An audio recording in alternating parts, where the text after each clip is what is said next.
So I've got quite a lot of content. I actually didn't expect 45 minutes, but a little bit more. And I've got videos of some demonstrations, so luckily we'll save time because it's fast-forwarded. Just have one or two questions. Everyone understands English, or should I switch to French? No. Okay. All right. The next question I have is, does everyone know about NSX? Are there people that don't know NSX? No. Are there people that don't know about network overlays? Okay. What I'm going to do in this presentation is actually a level 200, 300. I'm not going to go in deep dive. I have quite a lot of slides, so I'm going to try to keep the questions for the end, if you can, because I have lots of things that will come in later on. So NSX is not just a single product anymore. We are now up to a portfolio with at least 6 different products, different acquisitions and different tools. The last one that we did was buying VeloCloud. So now we also have NSX software-defined WAN by VeloCloud, allowing you to communicate with remote sites. But the main focus of the presentation today is going to be on NSX Data Center and its extension to the cloud, based on our last version of the product of NSX, which is NSX-T. So it's the third iteration of NSX. So the agenda to start today is first see a bit the definition and the problems we're trying to solve. Talk about the overlay that we've implemented with the videos, then start introducing NSX-T. And after that, I'll go to a demo of NSX-T and how we can leverage the multi-cloud and do micro-segmentation between on-prem, data center, and the cloud. Then we'll dive into the components of the architecture and finish with the different distributed services that are inside NSX-T. So I guess everyone knows about host virtualization, product we've done for the last 20 years, where you can easily deploy multiple virtual machines. So in this case, we've got 2 racks. They have each their own subnets. So with NSX, with vSphere ESX, you can create machines. You can have multiple VMs, and the best thing we have since about 15 years and has probably saved quite a lot of you weekends of work is vMotion. There's no way I will give up vMotion. The fact that you can migrate a virtual machine live from one host to another and go on your weekend normally without maintenance times. But in our case, if we vMotion now, for example, this VM to another rack, and we've subdivided this rack with a different subnet, then we're going to have some issues because the network will not be the same on it. So we'll have a problem is that we're not going to have the communication. Now, when I say second rack, it could be a second data center. It could be on the other side of town. So we have an issue. So what happened is that people started creating stretched layer 2 LANs. Lots of products came out about 10 years ago to optimize this, but this can also cause us some different issues. So what happens if in a stretch environment with layer 2, you have instances of physical firewalls, load balancers, F5s? You're not going to have them all over the place, and you're going to have to route traffic from one site back to the first one to get through the services that you have for traffic north. So suddenly we found ourselves again with an issue with tromboning traffic all across the MAN. And so that was a problem we tried to address with NSX. So what we're going to do with NSX is we're going to instantiate a layer 2 broadcast domain inside every hypervisor. So here I've got some blue VMs on a logical switch. We'll take on each host, we will implement NSX-T, and we'll create a local layer 2 domain. And the communications between the hosts is going to be done via an IP tunnel. So what you see on the graphic here is actually taps, which are the tunnel endpoints on every host. And then our data plane, what we're going to have is keep track of which VM on which host, or the MAC address of that VM, corresponds to which tunnel endpoint. So our two blue VMs are on a logical switch. So we now have an NVDS switch inside the host. NVDS stands for NSX Managed Virtual Distributed Switch. So we've evolved from the vSphere distributed switch to this. And our two VMs will be on this network. You will get all the slides, I promise you. But the videos, yeah, will have it. So at this point, when a virtual machine is moved from one host to another, well, it's going to be encapsulated, or the traffic between the VMs will be encapsulated through this tunnel. So that's our overlay, really. So coming back to the VMs that move, our data plane will update the settings. So now we know that the VM2 is now behind the tunnel endpoint B3, and we're going to be routing again via the IP tunnel or the overlay the traffic between the two machines. And as you see now, the physical network, subnet A and B, can be still different. We'll still have connectivity between the VMs, and they will be able to move from one side to another. To get this working, because we are encapsulating the traffic, we have only two requirements on the physical network. We need IP connectivity, and we need traffic to be at least 1600 as an MTU. Jumbo frame is recommended, but not everyone is doing that yet. So after that, all the communications work. The overlay that we use with NSX-T is called Geneve. It's the generic network virtualization. It's a follow-up to the VXLAN, but it allows more headers, metadata in the headers, and flexible MTUs. So for our requirements, IP connectivity and 1600 MTU, you can use whatever physical network you have. So if you've got old switches, if you've got new switches, if you're spine leaf, if you're different constructors, routing, whatever configuration you have, it works. So you don't have to reinvest in new switches. Only invest in switches when you are near capacity or you're out of support. No need to change your lower level of the infrastructure.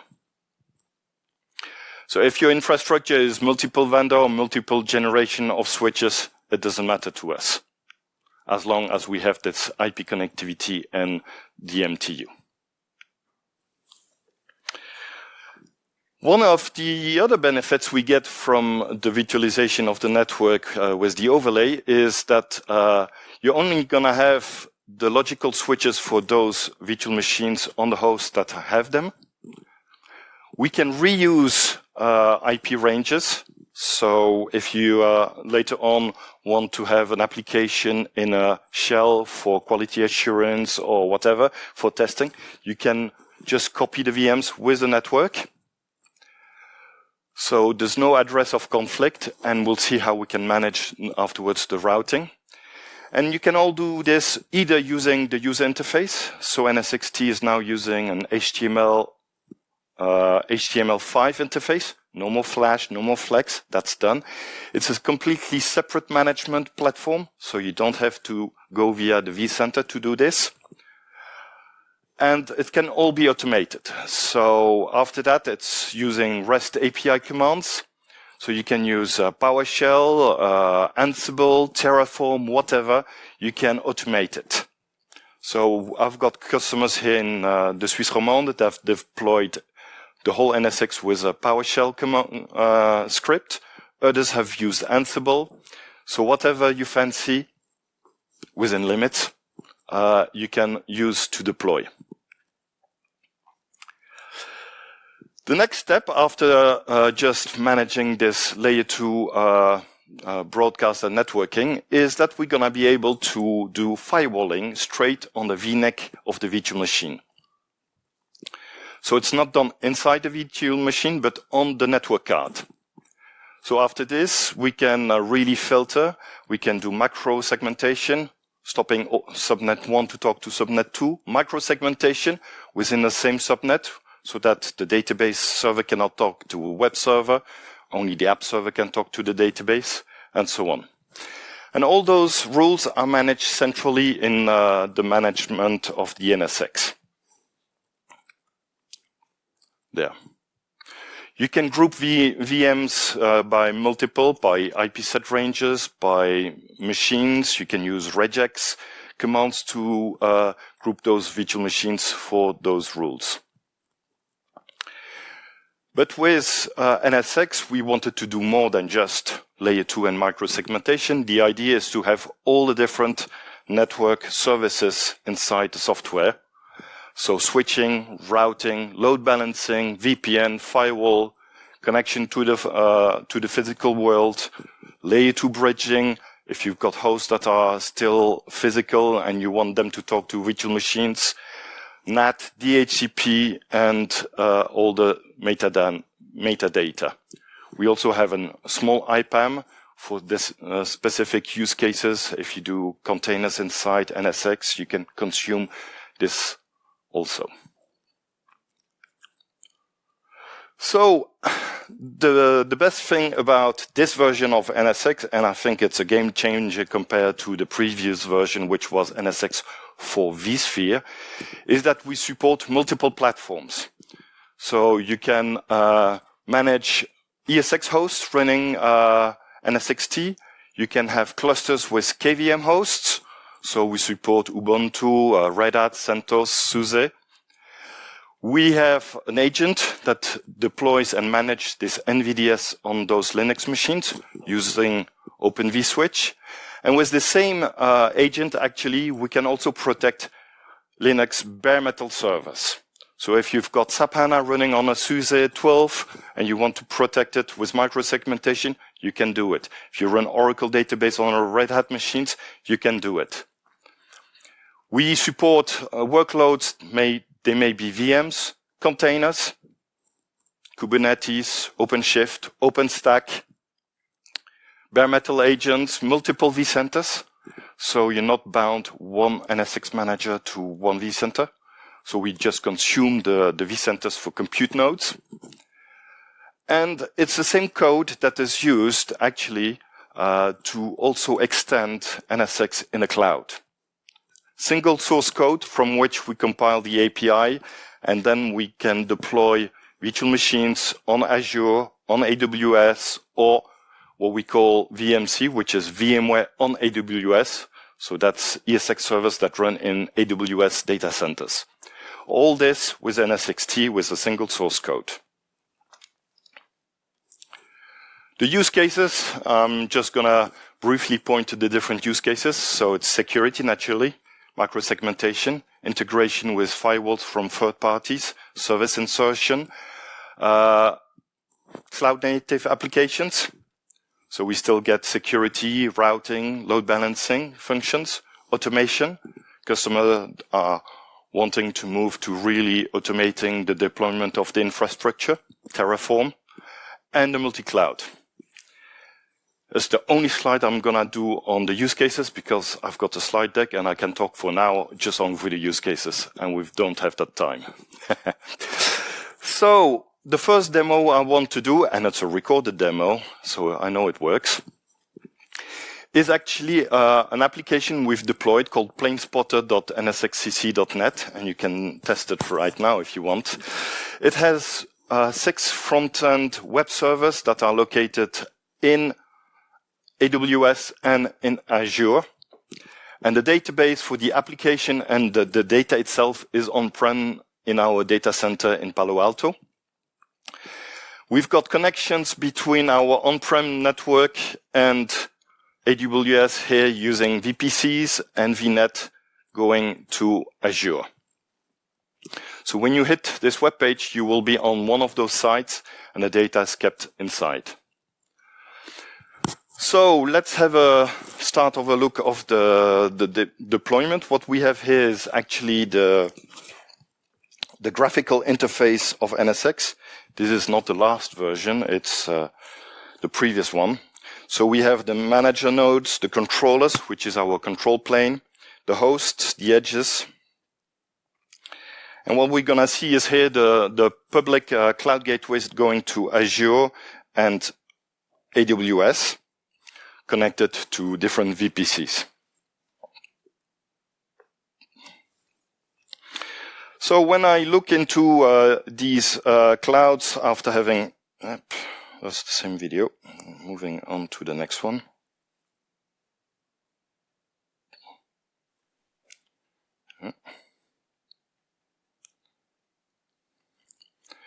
So with NSX-T, we now also have a search function. So when you want to quickly find your application for Plane Spotter, you can do a query. It will bring up all the devices that have the term Plane Spotter in the infrastructure based on the discovery it has done in AWS and in Azure.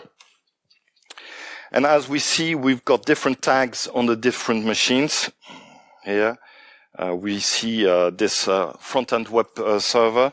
It's got app tier and description of these tags. So the next step based on these tags is that we're gonna be able to group them. We've got different groups for the front end based on the tags. So you can use IP sets, VMs, and the tags. And we see that in this front end group, we've got the 6 machines that have been discovered via the inventory. So what we're gonna do afterwards with these 6 machines is we're gonna create some firewall rules here. Different sections. We're gonna open the Plane Spotter rules, and we have, using the tags, we're gonna show here, for example, for the app layer, the source being based on the tags, database, MySQL, and it's on the distributed firewall. So you don't have to be a specialist of AWS security or Azure security. Just from the single pane of management, you'll be able to deploy the rules across the multi-cloud environment. Is this something that's looking promising?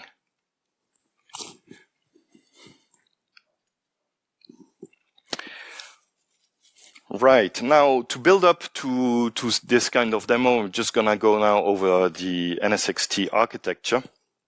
And the next slide is gonna be loaded. So I'll start small here on the data plane. So what we have is an ESX host with our NVDS switch. On top, we've got our VMs.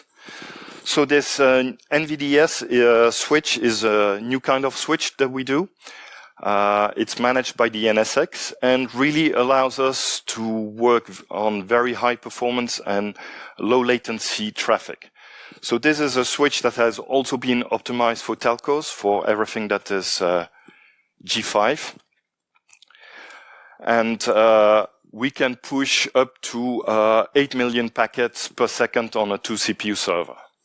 So depending on the requirements of the customers, if you do network function functions, NFV, you can use NSX-T for this. So the second one and the extension is now to have NVDS on KVM hosts. So it's gonna be an Open vSwitch implementation of the switch. It has an agent. And on top of that, now we also have container workloads. So if you're using Kubernetes, OpenShift, OpenStack, we upstream our code for these integration with plugins. So whatever OpenStack solution you use, you can consume under it an NSX-T environment. Just talking about the traffic and our NSX edge. So the edges, and I will come back on them at the end of my presentation and really explain more about them, but they are the on-ramps to the physical world. So when you have traffic going from one VM to another in the overlay, when it leaves the overlay for the underlay, so the physical world, it's going to be done via these edges. These edges, they exist in two formats. You can either have them as a virtual machine, or if you need performance and high convergence in case of issues or network issues, you can also have them as a bare metal server. Using the same agent we had for the KVM, we can now do also security and microsegmentation on bare metal servers. So as of the last version, we support Ubuntu, Red Hat, CentOS, and SUSE. The extension in the cloud. So this is all what we call NSX Cloud. So we're going to deploy an NSX Cloud Gateway in Azure or Amazon, and you will consume virtual machines on these clouds that have the agents inside of them. We don't have access to the lower level of these network infrastructure, but in the machines. Yeah. Google, don't know yet. We've got quite a lot of things planned in the future, but not as of today. The next layer above is our control plane. So we have an even number of controllers that replicate the data between them. So this is our supervisor module. They will learn which MAC address is on which host. When you have a new machine that is connected, it will inform the controllers. If you have a VM that wants to talk to someone else it doesn't know, it will connect to the controllers. On top of that, we've got our NSX Manager cluster, on which you connect using a cloud management platform, internal, or REST API, Python, Terraform, whatever you want. And using those REST API, we have multiple connections. So we've got our NSX container plugin. So if you use Kubernetes and you want to automate the deployment of a new namespace network, load balancer, it's all done via this plugin. So in the last version, we've consolidated the control cluster and the management cluster. So it's a single set of 3 VMs that do all these things. Okay. So let's go a bit through the NSX Manager cluster and how it works. So the first thing, well, you connect to the manager. It will connect to all the different hosts you connect. So you can connect straight from the manager to an ESX host, or you can jump via a virtual center to manage clusters. So in a small environment, you could just add ESX host or KVM host straight into the manager. So this is done via the user interface or via the API. We're going to keep all the user information persistent in this dynamic database, and all the queries will be done here. So if I want to connect a virtual machine on a network, it's going to be via the manager that we're going to configure. So I've got my virtual machine 1. It's VNIC. I'm going to create a logical switch. The short name for this is LS, naturally. We like to keep those small names in the documentation. We're going to create a logical port. The good thing is you can also really define the port, so you can edit, create it, you can change it. So you can put a descriptor as well in the port. And then we're going to do the connection. Now this is a desired state. It's not yet on the physical network, but at least it's saved to be deployed. So our manager control cluster is going to talk to the functions of the control cluster. It will push the stateless configuration forward, and these will be pushed towards the hypervisors. Just deploying NSX software on a hypervisor doesn't mean it will communicate. You have to instantiate and transform a host into a transport node so that they can communicate between them. It also gives you a facility of creating logical spaces of all the hosts that can communicate together. So you could have a production namespace, I would say, or logical space, and you could have a lab space, and you wouldn't be able to connect logical switches from one to the other. So the controllers will disseminate the topology. When you create microsegmentation firewall rules as well, it will be done in a controller, and these will be pushed out to the hosts that have those virtual machines. So if I create a set of rules to protect one virtual machine, they will be only pushed to the host that has that virtual machine, not the others. So I send my configuration, instruct the host 1 to attach the VNIC 1 to the logical switch. So we do that. It will reply, give the information, retrieve the MAC address, update the table so that afterwards we can communicate with the virtual machine. And it will tell the other tabs that we have a logical switch 1 on that host. That's important. So, now I'm just going to have a small demo on how to deploy NSX-T. It's not as complicated as it sounds. We've got, in this demo, we've got 4 ESX hosts. 2 will be used for the management and the edge infrastructure, and we've got 2 hosts with virtual machine 1 and 2 on it. So the first step is to deploy the manager cluster. So this is accelerated so that you get out in time for lunch. So the idea is to import the unified platform. I'm only going to deploy for the demo 1 and not 3. You enter the information, where it's going to be put. You enter the IP addresses. You give all the information about connectivity, passwords, and so on. Good thing when with a recorded demo, there are not many mistakes.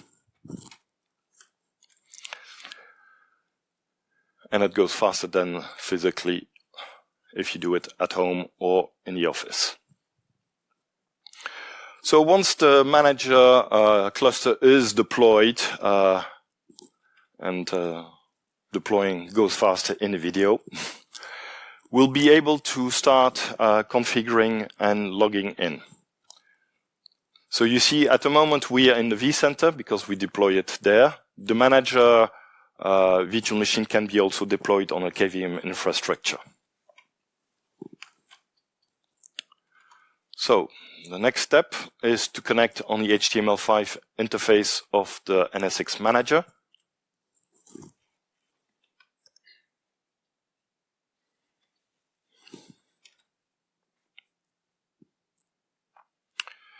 And we've got the interface, and the first thing we're going to connect is actually connect to a compute manager. So we're going to enter the information of the vCenter.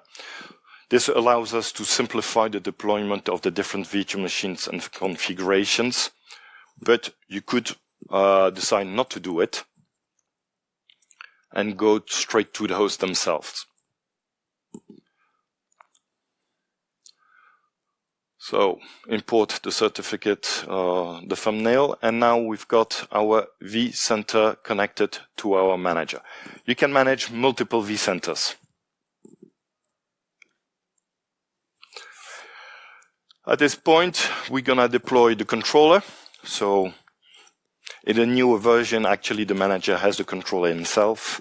So this is something that's gonna be skipped if you do it now with the latest version. We always have the information and the status of the manager and the disk space and so on. So we know all that information makes it simpler to troubleshoot. So NSX controller 1. In this demo, we only deploy 1, but in a production, you would need 3 to make sure that you've got enough capacity and fault tolerance, and you'll put anti-affinity rules on those virtual machines. Hop. Right. So now we're going to create a transport zone. So the transport zone is the way the different hosts will communicate. We'll create an overlay transport zone. So all the hosts that are part of this overlay of this transport zone will be able to communicate. So in the fabric, we're going to go to transport zone. We're going to create one. We'll call it overlay transport zone, TZ.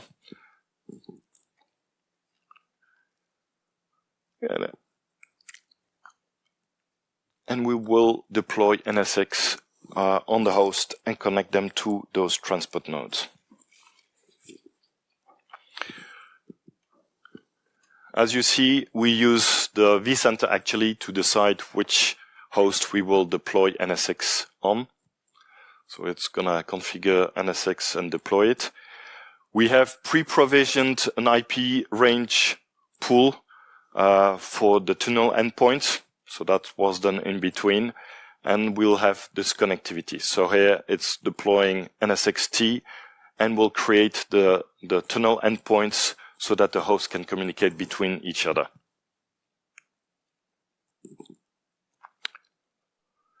Now, for our virtual machines to communicate, we're going to have to create a logical switch. Next step, we go to switching and we'll create a new logical switch. My logical switch. The configuration of the logical switch is done in an NSX-T. It's not done in vCenter. I'll come back on some of the configuration in a moment. So we see that this machine here is using an overlay IP range. In vCenter, when we look at our virtual machines A and B, we'll be able to map them now to the new logical switch we created. So take virtual machine A, we're going to go click, browse, and we see that we've got our new logical switch in here, and we create the connection. So VM A is now connected to this logical switch, and we do the same with VM B. All right. Oops. So traffic, when it flows from the first virtual machine to the second one, well, we'll have the traffic come out of the virtual machine. We'll look up where we have to send this packet. So the packet for the VM5 on either side should be sent to the TEP equivalent of C1. We'll encapsulate the traffic. Reason why we need bigger MTU. We'll transit, and it will be decapsulated on the other side. It's as simple as that. If we do broadcast or multicast, and we've got different subnets in the racks, we'll be able to actually optimize the traffic flows by using one proxy in each rack to distribute the traffic, saving us on network bandwidth. So here the traffic is being distributed to the proxy in each of these different subnets racks before being distributed. Let's talk now about the network services, and we've got those two virtual machines. Well, now they are called VM1 and VM2. They're on different logical switches, so LS10 and LS20, and we want to create a router to connect these two machines together. So we create a tier 0 router, call it my router. At this point, we're gonna create downlink connections from the router to the different logical switches. So I select the downlink, I select the network, I can enter here the IP address of the router port connected to LS10 and the equivalent for the second one. So these are downlink connections. enter a 10.16.20.1 network.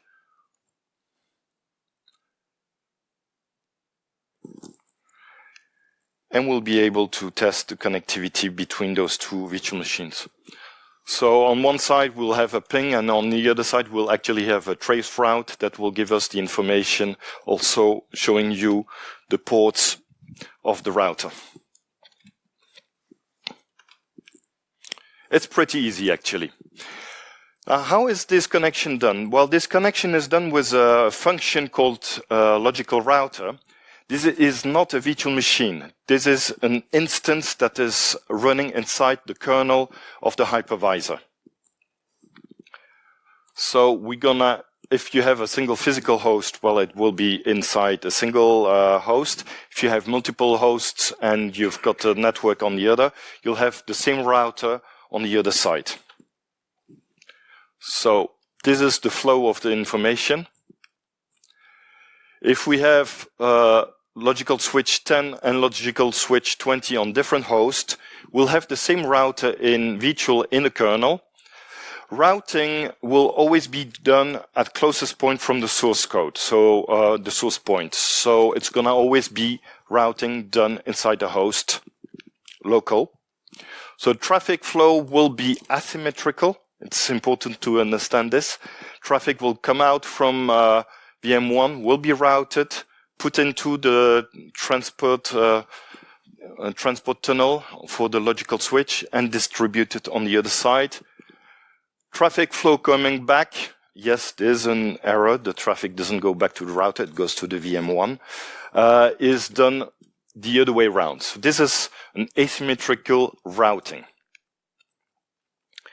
Where it gets really interesting now is if I go and do a trace route or a trace flow of this traffic, it will document for me all the paths from VM1 to VM2.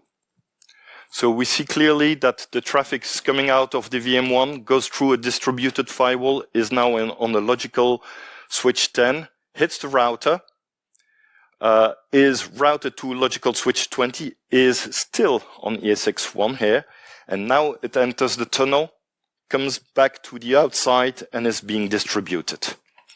Gives us really the visibility of how the traffic flows.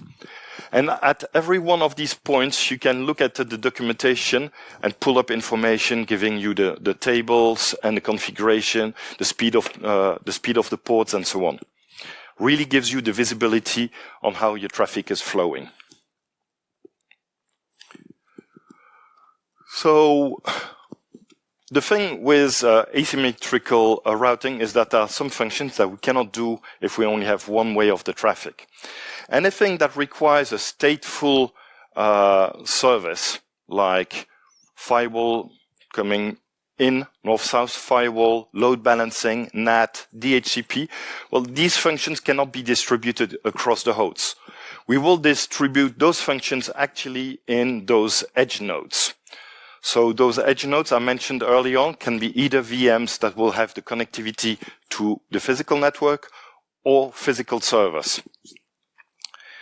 So functions will be just distributed across the environment and in these edge nodes.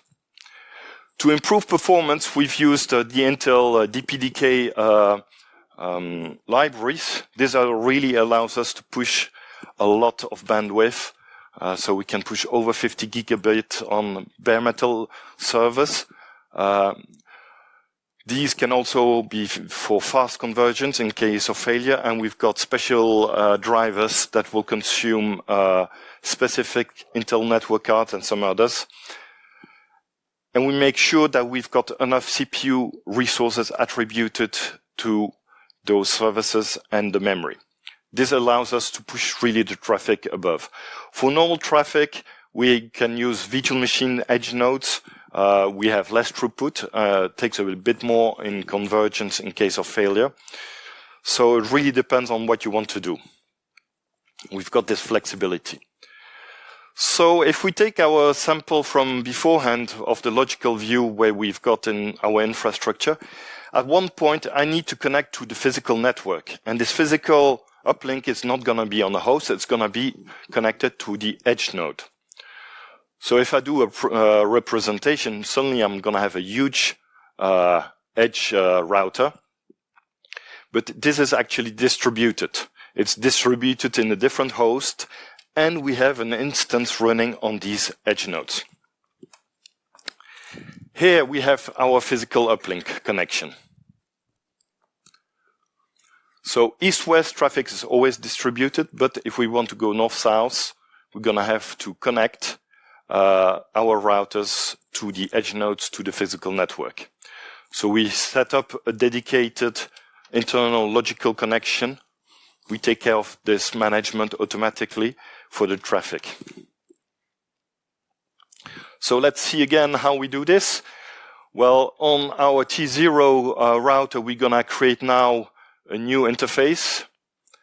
We're going to add actually an uplink, and we're going to consume actually a logical switch, a VLAN.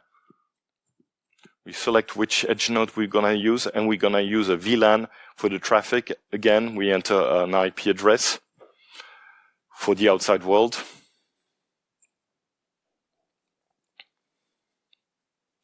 Hop. And we've got the connectivity to the physical world. Now we can use dynamic routing, you can use static, you can decide what you want to push out, what you don't want to push out, and so on.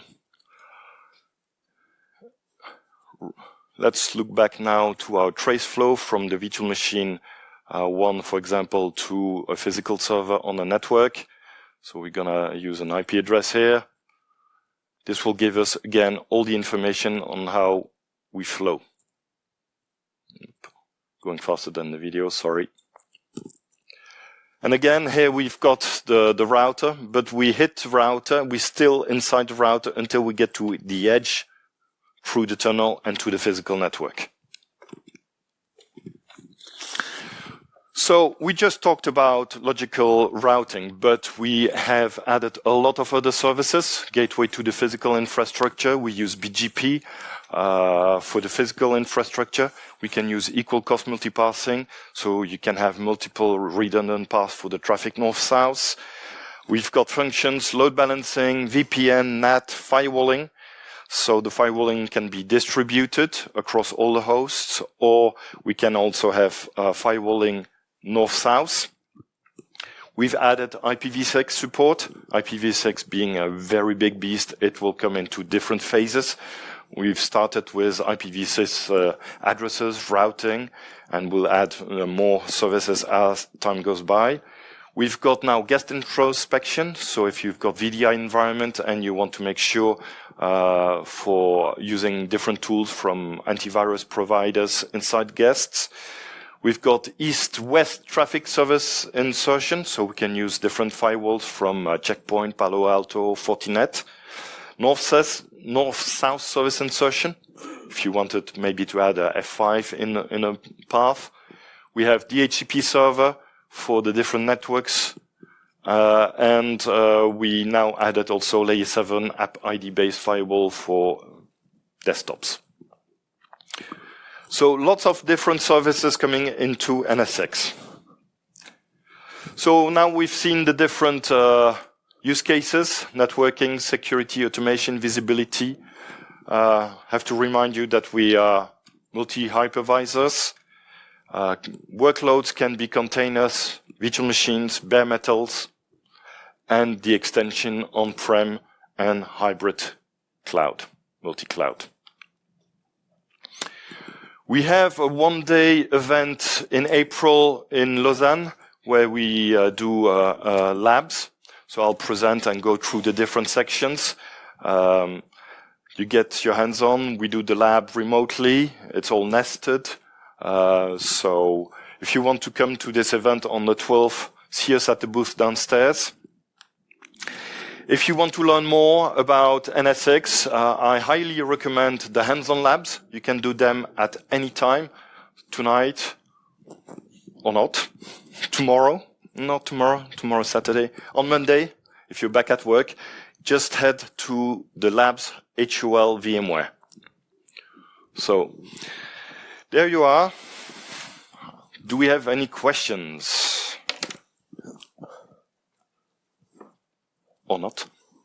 Yes, it was just for appliances that SniffNet no needs. for analysis, threat intelligence. Before we connected it directly to the VDS with a promiscuous mode in order to sniff all the traffic. Now the traffic is completely encrypted between the VMs. Not encrypted, encapsulated. Yeah, but will it still work with that kind of appliance or not? We have taps. We can have a redirection of some of the traffic, yes. Some. I don't know all the functions of the traffic redirection, but we have functions. And the second question I didn't understand with bare metal servers. So you also support Windows? We support Windows today on Azure. We have an agent that deploys inside Azure Windows machines.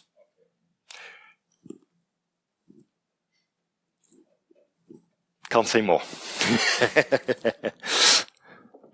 Yes. For bare metal controllers and Edge, do you need socket licensing? For bare metal servers, so to do microsegmentation, no, the controller is a virtual machine that can either run on a ESX or a KVM. No, you don't have. If NSX is not on that ESX host, you don't have to license that host. It's really only the host that communicate. The bare metal physical server that is for traffic as an edge node doesn't have to be licensed. It's only the hosts that are running NSX. Yes? What kind of tools are available to see the performance on traffic going in, out of the edges? Okay. Yeah. At the start of the presentations in the different products, we have a tool which I didn't show today. We've got Network Insight here. Network Insight is a tool that most of our customers that invest in NSX take as well, but it's a tool that also we've got customers that have invested in ACI look into. It's a tool that will take IPFix flows from the sources, and it will give you a diagram of the flow with information from the overlay and underlay, because we connect to Cisco, Arista, Juniper, Checkpoint, Palo Alto, and it will give you a diagram of which flow goes to which flow or which flow to which source. And based on what it can show you, actually, it will also allow you to get out the information, how you can secure it with microsegmentation. Based on that, you can export the rules and then apply it to one app on NSX-T and start your microsegmentation of your environment step by step. So that's the tool that will give you all those graphics and is really an operational day 2 tool that goes with NSX. More questions? Oh, yes. On the last question, so in case you needed that information outside of the NSX world, is that something which also can be delivered elsewhere via API, via log delivery, classic kind of net flow? So any host, VMware host that has a virtual distributed switch or the NVDS can output this information using the IPFix format. So if you can interpret this, it's just like a net flow analysis. You can do that. Do you have customers that do that already, or do people mostly get what they need from Network Insight? We've got most customers actually use Network Insight. Even if some of these customers actually don't have NSX, they use Network Insight to get this information. Yeah. Now you can also output information to syslog, but it's always difficult. So that was one of the acquisitions we did about 2 years ago, Arken. So the tool is pretty useful to have a quick view. We also have actually security officers that like it because it will, for example, show you new traffic that's never been seen on a network in the last 24 hours, or that new VM that's connected, or so on.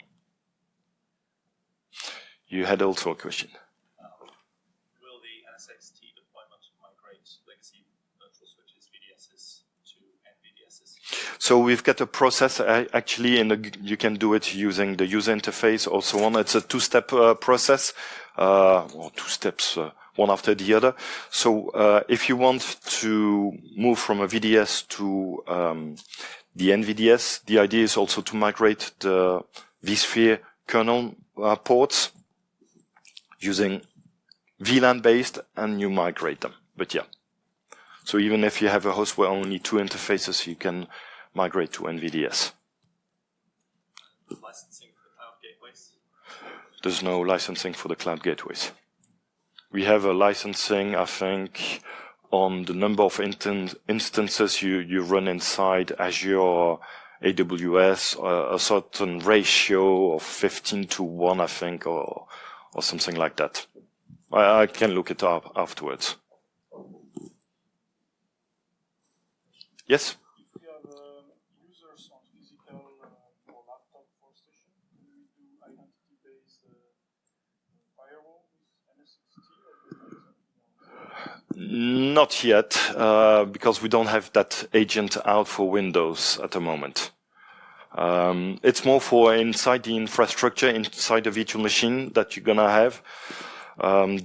You deploy that agent inside a virtual desktop. As soon as the user logs in, he will be authenticated with the Active Directory. Based on his group, you'll apply at that virtual machine microsegmentation rules. Is it coming? I don't know. Above my pay grade, unfortunately.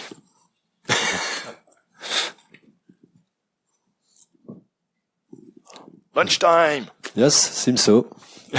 Thank you for attention. Thank you very much. Thank you for the presentation.